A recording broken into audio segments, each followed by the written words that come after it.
பாஞ்சாலி என்று சொன்னாலும் துரோபதா என்று சொன்னாலும் என் தாய் தந்தையர் யார்? என் நாடாகப்பட்டது என்ன? பாஞ்சால தேசம். பாஞ்சால தேசத்தை ஆட்சி செய்து வரக்கூடிய என் தந்தையார் பாஞ்சால மன்னன். என் தாயாராக வெளியே வரக்கூடிய கௌசகி என்று சொல்லக்கூடிய கோகிலாவதி அம்மையார். இருவருக்கும் குழந்தை இல்லை. குழந்தை இல்ல காரணத்தினால் என்ன செய்தார்? கட்டாயம் ஒரு குழந்தை வேண்டும், குழந்தையை நான் பெருக்க வேண்டும், நான் இன்பத்தோட நாட்டில் இருக்க வேண்டும் என்று நினைத்து இமயமலை அடிவாரத்தில் இருக்கக்கூடிய ஏசர் உபயசர் என்று சொல்லக்கூடிய இரு தவறிசை அழைத்து வந்து ஏகம் செய்தார். ஏகம் செய்யக்கூடிய நேரத்தில் அனைத்து பணிவிட வேலையும் என் தாயார் செய்து கொண்டே இருந்தார். இன்பத்தோட இருக்கக்கூடிய நேரம் அந்த ஏகத்தில் அமர்பானம் வெளியே வந்ததா?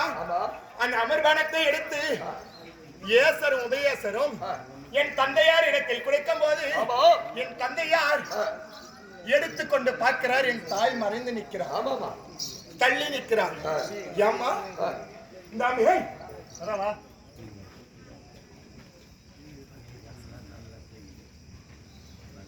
பார்க்கக்கூடிய நேரத்தில் என் தாயார் எதற்காக தள்ளி நிற்கிறார் என்று என் தந்தையார் கேட்கிறார். சாமி, ஏகத்தை நிறுத்தி விடுங்க, நம்மளுக்கு குழந்தை பிறக்காது. இந்த அமர்பானத்தை புசித்தாலும் என் அங்கத்தில் நிக்காது சாமி, உதிரமோட உதிரமாக வந்து விடும்.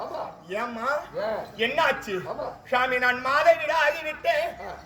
மாதவிடா ஆன பெண்மணி எந்த அமர்பானத்தை சாப்பிட்டாலும் அங்கத்தில் கருத்தரிக்காதுங்க அப்படின்னு சொன்ன உடனே என் தந்தையார் அதிவேகமாக சென்று ஏசர் உபயேசர் இடத்தில் சொல்லக்கூடிய நேரத்தில் அங்கே வேண்டாம் பாஞ்சாலம் அண்ணா, எந்த ஏகத்தில் அமர்பானம் வந்ததோ அதே ஏகத்தில் அமர்பானத்தை போடு என்று சொன்னார். அந்த அமர்பானத்தில் போட்ட உடனே நான் ஒரு குழந்தையாக பிறந்தேன். பிறந்தபடினா குழந்தைனா குழந்தை கிடையாது, 16 வயது பெண்மணி. பிறக்கக்கூடிய நேரத்தில் அதற்கு என்ன பெயர் எனக்கு சொல்கிறேன்.